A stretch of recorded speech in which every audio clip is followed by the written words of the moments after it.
in the war that is on in the national capital. Here's a copy now of the notice that has now been issued to Delhi Chief Minister Arvind Kejriwal. That the notice says there's an inquiry that is being conducted on his allegations of the BJP poaching Aam Aadmi Party MLAs, and a request has been put into him to join the conduct of the investigation. Remember, the Aam Aadmi Party is alleged that its MLAs are being approached with offers to the tune of 25 crore rupees to switch over party allegiance. And yesterday, as you saw, this allegation made. Since then, we've had a Delhi police team go to one of the senior ministers in Delhi, Atishi Singh, who has been served with a notice, and have a copy on your screens over there. And I believe this is the notice that has been addressed to the Chief Minister as well, to now become party to an investigation that the police say that they have now launched on the basis of the allegations that he's made. Now, how this plays out, we'll have to figure it out. Javed, my colleague, is joining us on the broadcast. Javed, very interesting. So what is the Delhi police investigating? And और देखिए, Delhi police की तरफ से notice serve करा दिया गया है आतिशी को।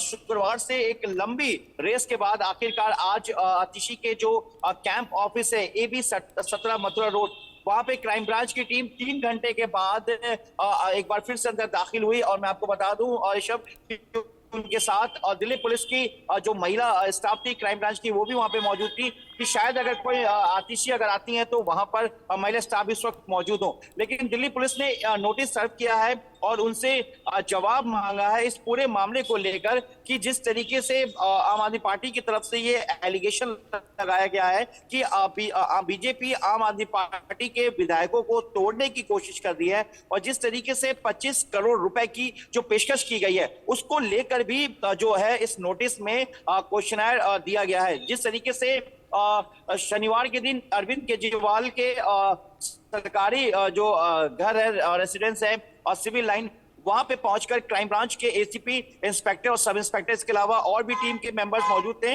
और वहां पे तकरीबन 5 घंटे के बाद जो नोटिस है वो रिसीव हुआ।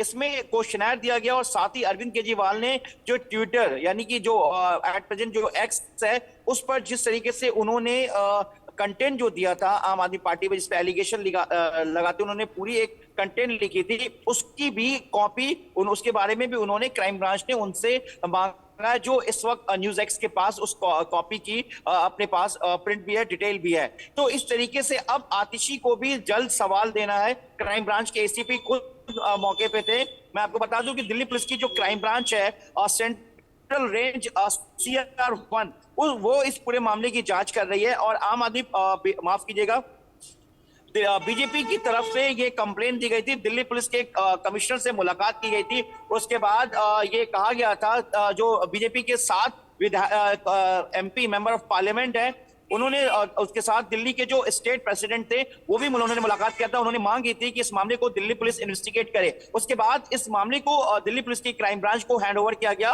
और सेंट्रल रेंज की जो टीम है वो इस पूरे मामले की जांच कर रही है। अब देखना यह है कि आम आदमी पार्टी इस पूरे मामले पर अरविंद केजरीवाल और आतिशी की तरफ से दिल्ली पुलिस को क्या जवाब दिया जाता है। Okay, let's see how things pan out on this.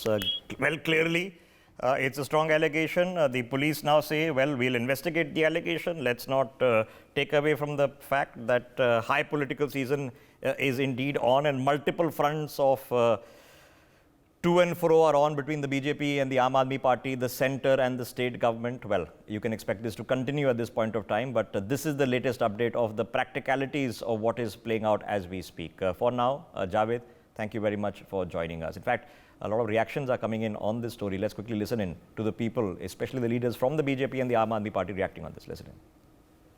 Yes या no? देखिए, मेरे पास बहुत ज़्यादा कुछ बोलने को है नहीं। मेरा हमेशा एक ही चीज़ पे विश्वास रहता है, जो सच्चे होते हैं, जो ईमानदार होते हैं, वो किसी चीज़ से भागते नहीं हैं, वो लड़ते हैं, वो सामना करते हैं किसी भी परिस्थिति में। जो भागने वाले लोग हैं उससे वो दर्शाता है कि आपकी किस तरीके की सोच है, क्योंकि जो सच्चा है उसको किस चीज़ का डर है, और जो सच्चा होता है वो डरता नहीं है, वो लड़ता है। उनको सबूत देने चाहिए, अगर उनके पास कोई सबूत है तो सबूत पेश करने चाहिए। क्राइम ब्रांच उनके पास गया। बीजेपी ने क्राइम ब्रांच में जाकर गुहार लगाई कि इस प्रकार के निराधार आरोप केजरीवाल साहब लगाते हैं, और अगर ऐसा है तो ये देश के लोकतंत्र के लिए बड़ा खतरा है। तो इसके लिए क्राइम ब्रांच के जो अधिकारी उनके पास गए थे कि जरा वह उन सब लोगों की कुछ वीडियो ऑडियो जो भी उनके पास हैं वे सबूत दें जिन लोगों को हमारे लोगों ने अप्रोच किया है पार्टी बदलने के लिए। ये कोई पहली बार नहीं है कि अरविंद केजरीवाल ऐसे भारतीय जनता पार्टी के ऊपर में आरोप लगा रहे हैं, और आज से पहले कई बार उन्होंने कहा है कि भारतीय जनता पार्टी उनकी सरकार को गिराने की कोशिश कर रही है, और जो है उनके विधायकों को फ़ोन आ रहे हैं। तो ये अपना कब कब होता है, उनका कोई सांसद या उनका कोई मंत्री जब अपना जेल जाने वाला होता है या वो किसी भ्रष्टाचार में आ जाते हैं, तब ये हमारी जनता का ध्यान भटकाने के लिए ऐसे आरोप लगाते हैं। और ये सारी बातों में कोई भी सच्चाई नहीं है। हमने एक बार सुना, 2 बार सुना, 3 बार सुना, आज तक इन्होंने एक बार भी नहीं बताया है कि कौन से विधायक को फ़ोन आया, कौन से नंबर से आया, कौन व्यक्ति इनसे मिलने आया, कैसे। तो इस बार हमारी पार्टी ने हमारे दिल्ली पुलिस के कमिश्नर साहब से मिलकर हमने उनसे शिकायत करी कि अगर कोई दिल्ली का मुख्यमंत्री ऐसे हमारी भारतीय जनता पार्टी के ऊपर में आरोप लगा रहा है, तो ये हमें बार बार हम इसको बर्दाश्त नहीं करेंगे, आपको जवाब देना पड़ेगा। आप सबको पता है, कल क्राइम ब्रांच की एक टीम, दिल्ली पुलिस की एक टीम मुख्यमंत्री अरविंद केजरीवाल जी के आवास पर आई थी और एक नोटिस देना चाह रही थी। 5 घंटों तक उन्होंने सड़क पर इंतज़ार किया और आखिर में ये नोटिस सीएम दफ्तर के किसी स्टाफ को देके गए। ये नोटिस की कॉपी मेरे पास है। ये है नोटिस की वो कॉपी। ना इसमें कोई एफआईआर का जिक्र है, ना तो ये समन्स है, ना ये कोई प्रिलिमिनरी इंक्वायरी है, ना इसमें कोई सीआरपीसी की धारा का मेंशन है, ना आईपीसी की धारा का मेंशन है। केवल और केवल वाइट पेपर पे ये एक खत है। क्राइम ब्रांच की तरफ से ये अरविंद केजरीवाल को केवल एक खत है। देखिए, हमारे यहाँ जो एजेंसीज है ना, वो नियम सम्मत, कानून सम्मत कार्य करती है। कांग्रेस का कार्यकाल नहीं है जब सिर्फ पार्टी दफ्तरों से एजेंसियां चला करती थी। जैसा जैसा सबूत मिलेगा, जिस तरीके से लोग इन्वेस्टिगेशन से परहेज करेंगे, इन्वेस्टिगेशन में कोऑपरेट नहीं करेंगे, एजेंसियां वैसे ही आगे कदम उठाएंगी। जो भी कानून सम्मत कार्य होगा वो करेंगी। अब देखिए, हेमंत सोरेन ने यहाँ 10-10 समन में सिर्फ एक समन पर अपना बयान दर्ज कराया, उसके बाद तो वो फरार हो गए। 40 घंटे तक कोई देश का मुख्यमंत्री बिना अपने प्रशासनिक महकमे से टच में रहे हुए फरार हो गया। 3.5 करोड़ जनता को उन्होंने अपनी किस्मत पर छोड़ दिया था। तो ऐसे लोग जो सिर्फ अपने व्यक्तिगत स्वार्थ की सोचते हैं, इन्वेस्टिगेशन में कोऑपरेट नहीं करते हैं, अंततः कानून का बड़ा डंडा तो उनके सर पर चल ही जाता है। Okay, let me quickly get Anila Singh, BJP spokesperson, who's joining us on the broadcast. Anila ji, now what is actually then what is playing out? How is the BJP examining the charges that the Aam Aadmi Party has put out to the public? My Ram to all, and if I talk about Bharatiya Janata Party is one political party which has always stood with all the laws, legislations of this country. And if somebody gets served any notice or anything else, I think they should honor that. I don't know what game Mr. Kejriwal wants to play. He has seen it very well with Mr. Soren that ultimately you have to confront, you have to face the inquiry and investigation. You can't run away. So Mr. Kejriwal, either he wants to dramatize everything or he is so scared. He knows very well that if he is going to face the inquiry, he has to reveal many things and they might go against him if he has done something wrong. And if he has not done something wrong, then definitely he doesn't have to be scared of. And if we talk about this letter which has been issued to him from Crime Branch, I think he should answer that letter. And he should answer with all facts and figures.